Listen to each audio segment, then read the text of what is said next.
La conférence régionale santé et autonomie de Bourgogne se tenait ce jeudi à Dijon à l'Agence régionale de santé.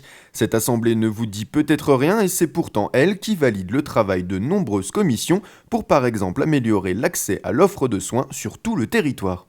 C'est appelé encore le Parlement de la santé vu au sens large. Il ne s'agit pas uniquement des établissements où on fait des soins, mais on s'occupe aussi de la médecine de ville, de la médecine ambulatoire, de la médecine quand vous allez chez votre généraliste ou un spécialiste, mais que vous êtes chez vous.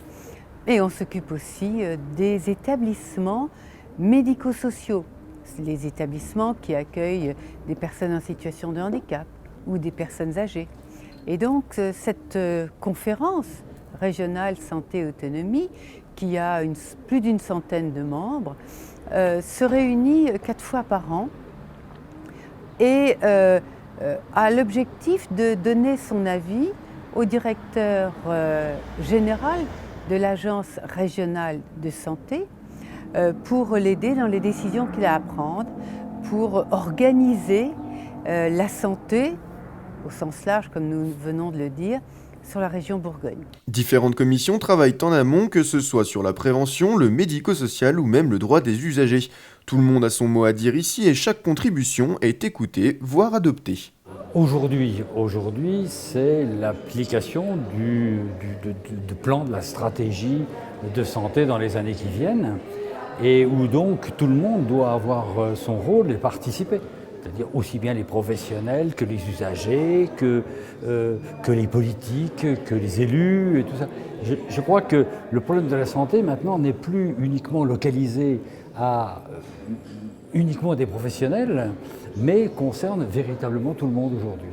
La CRSA est un exemple même de démocratie en santé puisque les professionnels de santé, les élus, les usagers travaillent ensemble pour un même objectif, rendre notre système de santé plus compréhensible et plus efficace. On porte la parole de tous les usagers du système de santé.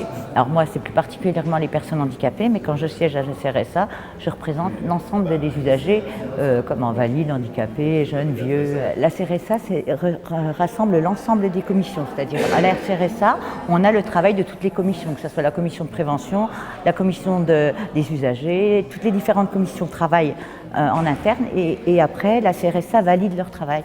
Bien sûr, puisqu'on travaille en commission et en commission, par exemple, quand on a fait le plan régional de santé, on a proposé des choses, donc les associations ont travaillé entre elles, on a proposé des choses qui ont été validées, qui ont été prises en compte dans le programme régional de santé. Une réaction ? Un témoignage ? Commentez ce reportage sur dijonsanté.fr.